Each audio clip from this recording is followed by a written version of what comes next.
한국인 사위를 못마땅해 하던 호주 로펌 대표인 장모는 두바이 공항에서 충격을 받았습니다. 한국인 사위가 주로 왕족들이 출입한다는 VIP 통로로 사라지자 입을 다물지 못했는데요. 45분간의 입국 심사 대기를 거치며 한국 여권의 위력 앞에 초라해진 호주 장모. 이건 정말 충격이었습니다. 도대체 한국인들만 왜 이런 남다른 대우를 받은 걸까요? 그 놀라운 반전의 이야기 지금 시작합니다. 잠깐 여러분의 응원과 댓글이 더욱 감동적이고 행복한 사연을 찾는 힘이 됩니다. 구독과 좋아요, 그리고 알림 설정 부탁드려요. 대한민국을 사랑하는 감동사연 배달부 감동꿀단지 시작하겠습니다. 저는 헬렌 스튜어트입니다. 63세, 호주 브리즈번에서 로펌을 운영하고 있죠. 명문가 출신이라는 자부심과 함께 쌓아온 제 인생이 있습니다. 그런데 제 유일한 딸 엘리자베스가 저에게 폭탄 같은 소식을 전했어요. 엄마 결혼하려고 해요. 처음엔 기뻤습니다. 35살이 넘도록 연애에 소극적이던 딸이 드디어 좋은 사람을 만났다니까요. 하지만 다음 말을 듣는 순간 제 얼굴이 굳어졌습니다. 한국 사람이에요. 이름은 한지훈이고요. 한국인이라고요? 제 머릿속에 즉시 떠오른 건 과거의 쓰라린 기억이었습니다. 20년 전 제가 아직 변호사로서 사업을 키워가던 시절의 일이었죠. 일본인 투자자 나카무라 료타라는 남자가 제 회사에 접근했었어요. 그는 아시아 시장 진출을 도와주겠다며 달콤한 말로 저를 현혹했습니다. 아시아는 미래의 시장입니다. 함께하면 큰 돈을 벌 수 있어요. 저는 그의 말을 믿었고 회사의 핵심 기술 자료와 고객 명단까지 공유했습니다. 그런데 3개월 후 그는 모든 자료를 가지고 사라졌어요. 제가 힘들게 구축한 네트워크를 이용해 자신만의 사업을 시작한 거였습니다. 그 일로 제 회사는 큰 타격을 입었고 저는 아시아인들에 대한 깊은 불신을 갖게 되었죠. 그래서 딸의 말을 들은 순간 제 반응은 예상 가능했습니다. 또 하나의 아시아 청년이 서양 여자를 통해 영주권을 얻으려는 거 아니야? 제 목소리에는 차가운 냉소가 섞여 있었어요. 딸은 당황한 표정으로 저를 바라봤습니다. 엄마, 지우는 그런 사람이 아니에요. 건축가고 정말 훌륭한 사람이에요. 건축가라고? 한국에서 온 건축가가 호주에서 뭘 할 수 있겠어? 결국 내 덕분에 여기 정착하려는 거지. 딸의 얼굴이 상처받은 표정으로 변했지만 저는 멈출 수 없었습니다. 과거의 상처가 다시 아물어 오르는 느낌이었거든요. 그날 밤 저는 서재에 앉아 와인을 마시며 생각에 잠겼습니다. 서재 한켠에는 먼지가 쌓인 파일이 하나 있었어요. 동아시아 시장 전략 실패 보고서라는 제목이 붙은 그 파일은 나카무라에게 당했던 그 사건의 모든 기록을 담고 있었습니다. 저는 그 파일을 한 번도 치우지 않았어요. 제 자신에게 경고하기 위해서였죠. 아시아인은 믿을 수 없어. 이것이 제가 20년간 간직해온 신념이었습니다. 그리고 지금 제 딸이 그런 사람과 결혼하겠다고 한다니요. 일주일 후 딸이 그 남자를 데려왔습니다. 한지훈이라는 이름의 37살 남성이었어요. 키는 보통이었고 얼굴은 그럭저럭 봐줄만 했습니다. 하지만 제가 주목한 건 그의 태도였어요. 조용하고 말이 적었죠. 제가 차갑게 대해도 미소로 넘어가려고 했습니다. 무슨 일을 하시나요? 제 질문에 지우는 차분하게 대답했어요. 기후위기 대응 건축 설계를 전문으로 합니다. 기후위기요? 그게 돈이 되는 일인가요? 제 냉소적인 질문에도 지우는 흔들리지 않았어요. 당장의 수익보다는 미래를 위한 투자라고 생각합니다.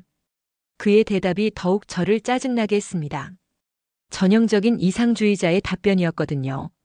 현실을 모르는 순진한 아시아 청년이라는 제 첫인상이 확고해졌어요. 저녁 식사 내내 저는 지훈을 시험했습니다.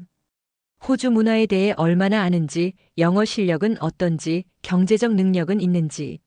하지만 지훈은 제 모든 질문에 성의 있게 답했어요. 그것도 완벽한 영어로 말이죠. 그래도 저는 마음을 열지 않았습니다. 나카무라도 처음엔 완벽해 보였거든요. 영어도 유창했고 서양 문화에 대한 이해도 깊었어요. 하지만 결국 저를 배신했죠. 엄마, 지훈이 어때요? 딸이 조심스럽게 물었을 때 저는 솔직하게 답했습니다. 글쎄다. 좀 더 지켜봐야겠어. 하지만 속으로는 이미 결론을 내린 상태였어요. 이 결혼은 절대 허락할 수 없다고 말이죠. 제 딸이 또 다른 나카무라에게 속아서는 안 되니까요. 그날 밤 제 방에서 저는 딸에게 마지막 경고를 했습니다. 엘리자베스, 엄마는 내가 실수하는 걸 보고 싶지 않아. 그 남자에 대해 정말 확신하는 거야? 딸은 단호하게 고개를 끄덕였어요. 네, 엄마. 저는 지훈을 사랑해요. 그 순간 저는 깨달았습니다.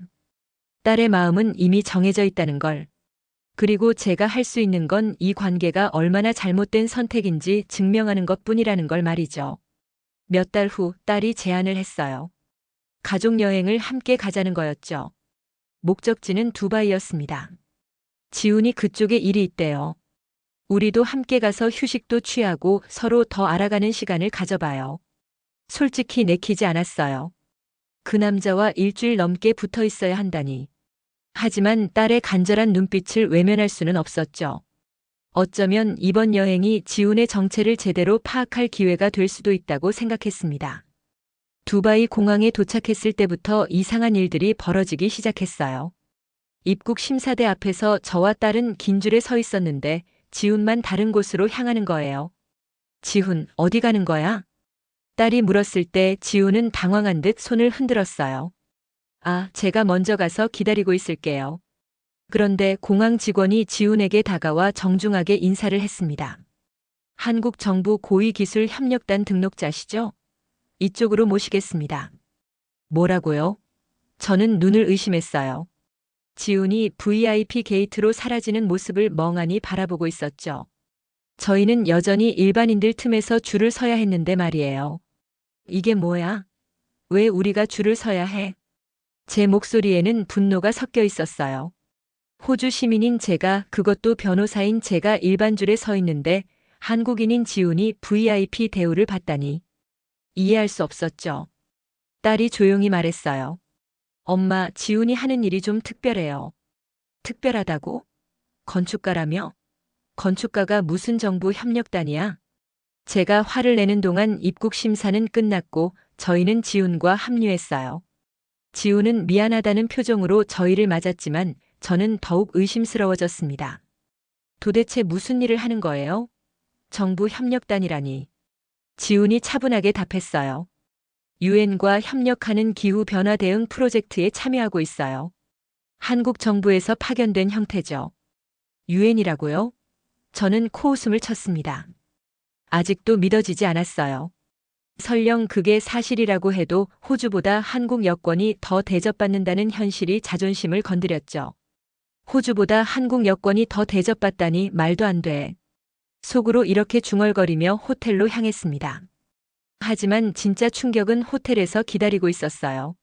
체크인 카운터에서 지훈의 이름을 확인한 직원의 표정이 완전히 달라졌습니다. 그리고는 어디선가 총지배인이 직접 나타났어요. 세계기후건축 포럼 기조연설자 김 박사님을 저희 호텔에서 모시게 되어 영광입니다. 김 박사라고요? 기조연설자라고요? 저는 완전히 어리둥절해졌어요. 제가 무시하던 그 조용한 한국 남자가 박사였고 세계적인 포럼의 기조연설자였다니.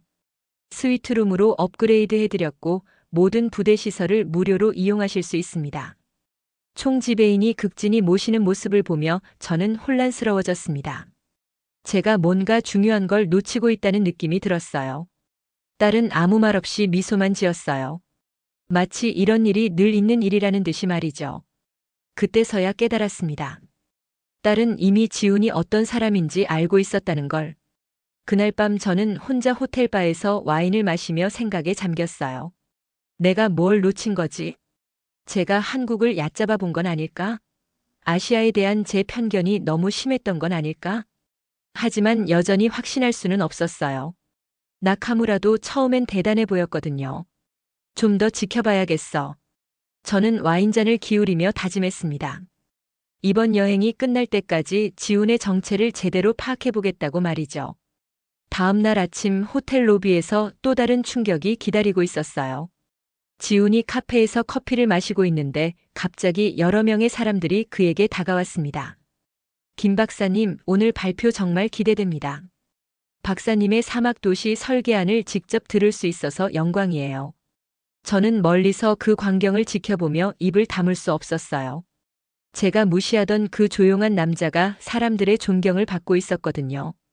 지우는 여전히 겸손한 모습이었어요. 과찬이십니다. 많이 배우겠습니다. 그런데 그중 한 명이 저를 보더니 지훈에게 물었어요. 혹시 가족분이신가요? 지훈이 저희를 소개했습니다. 네, 제 아내와 장모님이십니다.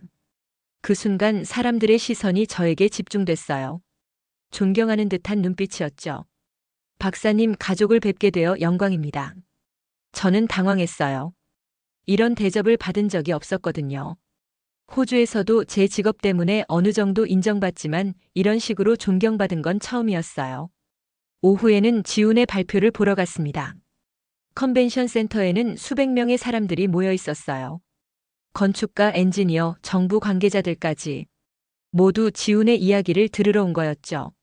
사막에서의 지속 가능한 도시 건설. 이것이 지훈의 발표 주제였어요.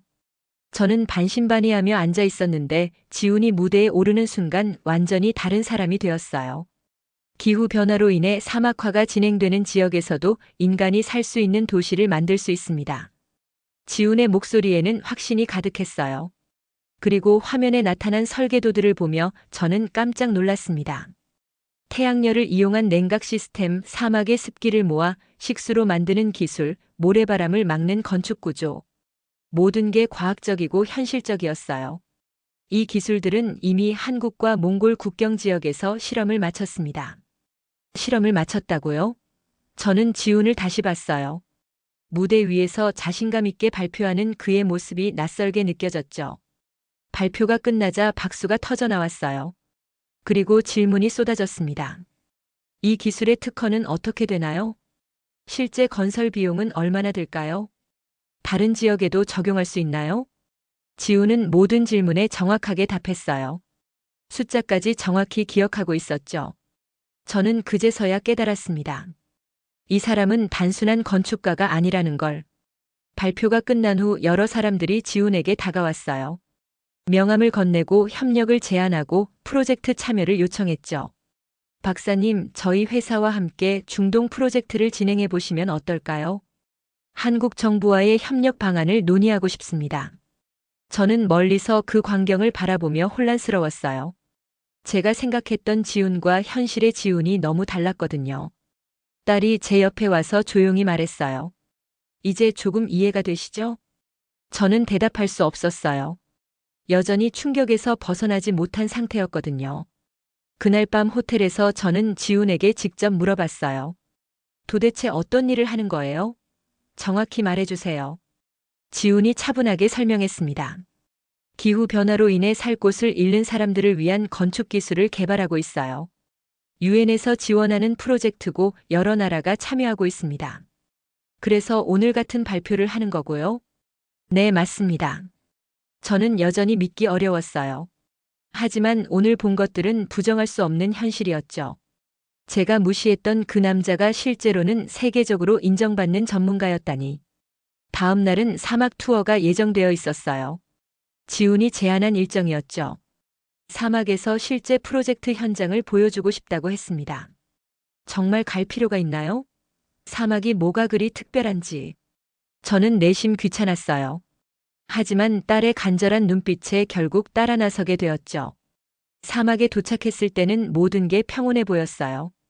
가이드가 설명하는 사막의 역사를 들으며 관광객들은 사진을 찍고 있었죠. 저도 마찬가지였고요. 그런데 갑자기 바람이 강해지기 시작했어요. 이상하네요. 오늘 날씨는 맑다고 했는데. 가이드가 당황한 표정으로 하늘을 올려다봤어요. 그리고 순식간에 모래바람이 몰아치기 시작했습니다. 모두 차 안으로 피하세요. 가이드가 소리쳤지만 이미 늦었어요. 모래바람이 너무 강해서 앞이 보이지 않았거든요. 사람들은 비명을 지르며 흩어졌고 저는 딸의 손을 꽉 잡고 있었어요. 엄마, 무서워요. 딸의 목소리에 공포가 섞여 있었어요. 저도 마찬가지였죠. 이런 상황은 처음이었거든요. 그때 지훈이 나타났어요. 차분한 모습으로 무언가를 꺼내고 있었죠. 모두 여기로 오세요. 지훈이 소리쳤어요. 그의 손에는 이상한 기계 같은 게 들려 있었습니다. 저게 뭐야? 저는 궁금했지만 물어볼 상황이 아니었어요. 지훈이 기계를 작동시키자 갑자기 하늘에서 무언가가 날아왔어요. 드론이었어요. 그런데 일반 드론과는 달랐죠. 태양광 패널이 달려 있었고 밑에는 특이한 장치가 붙어 있었어요. 이건 비상용 태양광 드론입니다. 위치 파악과 통신 복구가 가능해요. 지훈이 설명하며 또 다른 장비를 꺼냈어요. 접이식으로 된 무언가였는데 펼치자 작은 텐트 같은 게 만들어졌습니다. 이동형 냉각 쉘터예요. 잠시 여기서 대피하세요. 사람들이 하나둘 쉘터 안으로 들어갔어요. 신기하게도 밖은 뜨겁고 모래바람이 몰아치는데 쉘터 안은 시원하고 안전했어요. 어떻게 이런 게 가능하죠? 관광객 중 한 명이 물었어요. 지훈이 차분하게 설명했습니다. 태양열을 이용한 역냉각 시스템이에요. 사막의 강한 태양열을 오히려 냉각에 이용하는 거죠. 저는 경악했어요. 이런 기술이 실제로 존재한다니. 그리고 지훈이 이걸 개발했다니. 30분 정도 지나자 모래바람이 잦아들었어요. 지훈의 드론이 안전한 경로를 찾아 구조대와 연결해줬고 저희는 무사히 구조될 수 있었어요.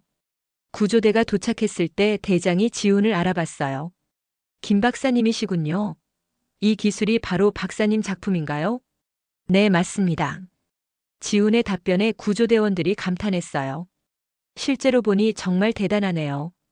이 기술 덕분에 사막에서 조난당하는 사람들이 많이 줄어들겠어요. 그때 갑자기 낯익은 목소리가 들렸어요. 오랜만이군요, 헬렌. 뒤돌아보니 나카무라 료타가 서 있었어요. 20년 만에 보는 그의 모습에 저는 온몸이 굳어졌습니다. 나카무라. 여전하신가요? 아직도 아시아인을 못 믿으시나 보네요. 그의 말에는 조롱이 섞여 있었어요. 하지만 이번엔 달랐어요. 제 옆에 지훈이 있었거든요. 아, 김 박사님이시군요. 저도 이 분야에서 일하고 있어서 잘 알고 있습니다. 나카무라가 지훈에게 말을 걸었어요. 하지만 지훈의 표정이 차가워졌습니다. 나카무라 씨군요. 소문은 들었습니다. 무슨 소문인지 몰랐지만 분위기가 심상치 않았어요. 저는 그 순간 깨달았습니다. 오늘 일어난 모든 일이 우연이 아닐 수도 있다는 걸. 그날 밤 캠프에서 저는 처음으로 지훈에게 말을 걸었어요. 오늘 일어난 일들이 저를 바꿔놓았거든요. 왜 이 일을 하게 되었죠? 캠프파이어 앞에 앉아있던 지훈이 저를 바라봤어요. 그의 눈에는 따뜻한 빛이 있었죠. 개인적인 이유가 있어요. 지훈이 천천히 이야기를 시작했습니다. 제가 어렸을 때 외할머니 댁이 시골에 있었어요. 작은 농가였는데 정말 평화로운 곳이었죠. 지훈의 목소리에 그리움이 묻어 있었어요. 그런데 제가 중학생이었을 때 기록적인 폭우가 내렸어요. 며칠간 계속 내린 비 때문에 산사태가 났고 외할머니 집이 완전히 무너졌습니다. 저는 조용히 들었어요. 처음으로 지훈의 진짜 이야기를 듣는 거였거든요. 다행히 외할머니는 무사했지만 그분이 평생 살던 집이 하루아침에 사라진 거예요. 어른들은 모두 운명이라고 했어요. 자연재해니까 어쩔 수 없다고. 지훈이 잠시 말을 멈췄어요. 그리고 하늘을 올려다보며 말했습니다. 하지만 전 그때 생각했어요. 기술이 바꿀 수 있다고. 자연재해로부터 사람들을 지킬 수 있는 집을 만들 수 있다고. 그 순간 저는 지훈을 다시 봤어요. 단순한 이상주의자가 아니었어요. 진짜 아픔을 겪고 그걸 극복하려는 사람이었죠. 그래서 건축을 공부했고 특히 기후변화 대응 기술에 집중하게 되었어요. 힘들지 않았나요? 새로운 기술을 개발하는 게. 제가 물었을 때 지훈이 웃었어요. 처음엔 많이 힘들었어요. 사람들이 믿어주지 않았거든요. 한국에서도 마찬가지였고요. 한국에서도요? 네, 기존 건축업계에서는 제 아이디어를 비현실적이라고 했어요. 돈도 안 되고 시간만 낭비한다고. 지훈의 이야기를 들으며 저는 부끄러워졌어요. 저도 똑같이 그를 무시했거든요. 그럼 어떻게 지금까지 온 거예요? 포기하지 않았어요. 그리고 운이 좋았죠. 유엔에서 제 기술을 알아봐 줬거든요. 지훈이 다시 캠프파이어를 바라보며 말했어요. 제가 하는 일은 단순해요. 기후변화로 힘들어하는 사람들을 돕는 거예요. 외할머니처럼 집을 잃는 사람들이 생기지 않도록. 그의 말에 진정성이 느껴졌어요. 저는 그제서야 깨달았습니다. 지훈이 왜 그렇게 조용하고 겸손한지를. 사실 저도 어려운 시절이 있었어요. 저는 처음으로 나카무라 이야기를 꺼냈어요. 20년 전에 일본인 사업가에게 속은 적이 있어요. 그 일로 아시아인들을 못 믿게 되었죠. 지훈이 고개를 끄덕였어요. 그래서 저를 의심하셨구나. 미안해요. 편견을 가졌던 게. 제가 사과하자 지훈이 말했어요. 이해해요. 상처받으셨으니까요. 하지만 모든 아시아인이 같은 건 아니에요. 모든 한국인이 같은 것도 아니고요. 그의 말이 가슴에 와닿았어요. 저는 나카무라 때문에 모든 아시아인을 일반화해서 봤던 거였죠. 오늘 사막에서 보여준 기술 정말 대단했어요. 감사합니다. 하지만 아직 부족해요. 더 많은 사람을 도울 수 있도록 계속 발전시켜야죠. 지훈의 겸손함이 더욱 인상적이었어요. 이미 충분히 대단한 일을 하고 있는데도 만족하지 않고 더 나아가려고 하는 모습. 그날 밤 저는 처음으로 지훈이라는 사람을 제대로 봤습니다. 그리고 제 딸이 왜 그를 선택했는지 조금씩 이해하기 시작했어요. 두바이에서 돌아온 지 일주일 후 충격적인 소식이 저를 기다리고 있었어요. 제 로펌의 최대 고객사인 맥킨지 그룹에서 갑자기 계약 해지 통보를 보내온 거였습니다. 이유가 뭐예요? 저는 담당자에게 전화했어요. 하지만 돌아온 답변은 명확하지 않았죠. 회사 정책 변경으로 외부 법무팀과의 협력을 중단하기로 했습니다. 말도 안 되는 이유였어요. 맥킨지와는 10년 넘게 함께 일해왔고 작년에도 만족도가 최고점이었거든요. 며칠 후 또 다른 고객사에서도 비슷한 연락이 왔어요. 그리고 그 다음 주에는 세 번째 회사까지. 뭔가 이상했죠. 저는 직접 조사에 나섰어요. 그리고 충격적인 사실을 발견했습니다. 모든 회사에 새로운 법률 자문사가 들어갔는데 그 배후에 나카무라가 있었던 거예요. 20년 전에도 모자라서 또. 저는 분노했어요. 하지만 이번엔 달랐어요. 증거를 찾기 어려웠고 나카무라는 더 교묘해져 있었거든요. 그때 지훈이 조용히 제안했어요. 제가 아는 한국 법률 기술 컨설팅 그룹과 연결해 드릴 수 있습니다. 저는 처음엔 의아했어요. 법률 기술 컨설팅이요? 그게 뭐죠? AI와 빅데이터를 이용한 법률 분석 전문 회사예요. 국제 비즈니스 분쟁에서 특히 강해요. 지훈의 설명을 듣고도 반신반의했어요. 한국 회사가 호주 법률 문제를 해결할 수 있을까 싶었거든요. 하지만 다음 날 화상회의에 참여한 순간 생각이 바뀌었어요. 한국 변호사들이 화면에 나타났는데 모두 완벽한 영어를 구사했고 호주 법률에 대해서도 정확히 알고 있었어요. 맥킨지 그룹의 계약 해지 패턴을 분석해 봤습니다. 팀장이 자료를 보여주며 설명했어요. 최근 3개월간 비슷한 방식으로 6개 로펌과의 계약을 해지했네요. 모두 나카무라 씨가 소개한 법무팀으로 교체했고요. 어떻게 이런 자료를? 제가 놀라서 묻자 팀장이 웃었어요. AI가 공개된 비즈니스 데이터를 분석한 결과입니다. 패턴이 너무 명확해서 증거로 활용 가능해요. 그들은 정말 놀라웠어요. 기술 문서 정리부터 투자자 설득 자료, 환경 설계 인증까지 모든 걸 지원해줬거든요. 이 정도 네트워크를 가진 사람이 내 사위라고. 저는 속으로 중얼거렸어요. 지훈이 단순히 기술자가 아니라 국제적인 네트워크를 가진 사람이었다는 걸 그제서야 깨달았죠. 일주일 후 결과가 나왔어요. 나카무라의 불법적인 영업 방해 행위가 명확히 드러났고 맥킨지 그룹은 사과와 함께 계약을 재개하겠다고 연락해왔어요. 어떻게 이런 일이 가능하죠? 제가 지훈에게 물었을 때 지훈이 겸손하게 답했어요. 한국에도 우수한 전문가들이 많아요. 다만 기회가 없었을 뿐이죠. 기회가 없었다고요? 네, 언어 장벽이나 문화적 차이 때문에 해외 진출이 어려웠거든요. 하지만 실력만큼은 세계 어디에 내놔도 뒤지지 않아요. 지훈의 말을 들으며 저는 부끄러워졌어요. 한국을 여전히 작은 나라로만 생각했던 제 자신이. 고마워요, 지훈. 처음으로 저는 진심으로 감사 인사를 했어요. 그리고 깨달았습니다. 제가 얻은 건 단순히 비즈니스 문제의 해결이 아니라 새로운 관점이었다는 걸. 2달 후 지훈이 저를 한국으로 초청했어요. 장모님, 한국에 한번 오셨으면 해요. 제가 어떤 나라에서 왔는지 직접 보시면 좋을 것 같아서요. 솔직히 망설여졌어요. 아직도 한국에 대한 선입견이 완전히 사라진 건 아니었거든요. 하지만 지훈이 저를 도와준 일들을 생각하니 거절할 수 없었죠. 인천공항에 도착한 순간부터 충격이었어요. 공항 자체가 하나의 도시 같았거든요. 깔끔하고 현대적이었고 모든 시설이 첨단 기술로 운영되고 있었어요. 와, 정말 크네요. 제가 감탄하자 지훈이 웃으며 말했어요. 이건 시작에 불과해요. 서울로 가는 길에서 본 풍경들은 제 상상을 뛰어넘었어요. 고속도로, 신도시들, 한강을 가로지르는 수많은 다리들. 모든 게 체계적이고 효율적으로 보였죠. 지훈의 사무실에 갔을 때는 더욱 놀랐어요. 30층 건물 전체가 기후변화 대응 기술 연구소였거든요. 여기서 일하세요? 네, 저희 팀이 15층과 16층을 사용하고 있어요. 15층에 올라가 보니 정말 인상적이었어요. 젊은 엔지니어들이 최첨단 장비로 연구하고 있었고 벽면 전체가 거대한 모니터로 되어 있어서 전 세계 기후 데이터가 실시간으로 표시되고 있었죠.